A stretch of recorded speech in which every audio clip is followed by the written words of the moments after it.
So Hugelkultur, it's the process of filling in a garden bed using organic materials.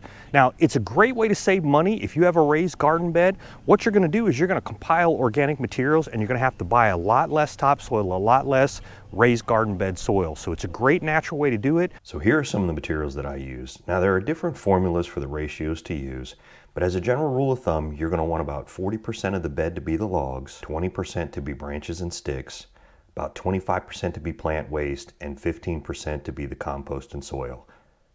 I didn't have the materials to hit those ratios exactly, so I ended up using a higher percentage of garden soil. This garden bed has a volume of 269 gallons. Now these bags are 2 cubic feet each.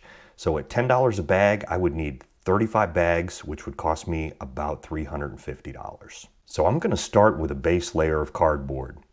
Now you'll notice that the cardboard I'm using is free of labels, tape residue, ink.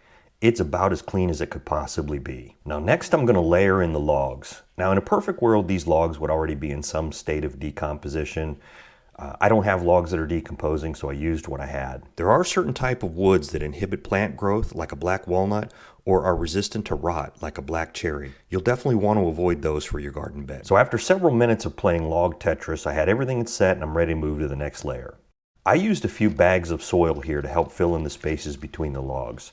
Now this can be done with other organic materials like leaves. I just didn't have enough to make a difference there. Now to me, this step is very important because if you don't do this, you're gonna end up with voids in the future that can cause your soil to cave in and disrupt your plants. So after I got it in there, I also sprayed it down with water and packed it with my hands to, again, make sure all those voids were as full as possible. Next, I put in several layers of sticks, followed by leaves and some other organic materials. Grass clippings can be a great filler. However, if you treat your lawn with a weed and feed, I recommend that you don't use grass clippings, especially if this is going to be a vegetable garden. You can also use organic food waste like wilted lettuce. You can even use used coffee grounds. I then added several more bags of garden soil to finish filling the bed. All right, that's it. I'm really excited about this raised garden bed and seeing how these crops grow over the summer. As always, to all my brothers and sisters serving in harm's way around the world, you're always in my thoughts. Be safe out there. Until next time, everybody.